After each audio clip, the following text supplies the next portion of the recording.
Repairing a hole in your drywall can range from easy to rather complicated, depending on the size of the hole. To determine if you need a patch to repair the hole, use this rule of thumb, or thumb rule. If you can stick your thumb in the hole, then you need to purchase a patch in order to repair it. If you can't, then some spackle and a spackle knife will do the trick. To repair a small hole in drywall, you will need some lightweight, quick-dry spackle, a spackle knife, and a sanding block. When purchasing your spackle, the guide to follow is the smaller the hole, the lighter weight the spackle needs to be. Start with clearing any debris from the hole and sanding it smooth. Take the corner of your spackle knife and get enough spackle to fill the hole, pressing gently onto the wall.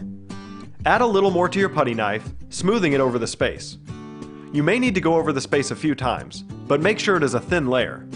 Once you have enough spackle and the hole is not noticeable, allow it to dry. Once dry, sand the surface with the sanding block. If necessary, apply a second coat of spackle and repeat the drying and sanding process. Now that it's dry, it needs to cure. Allow 24 hours before priming and painting.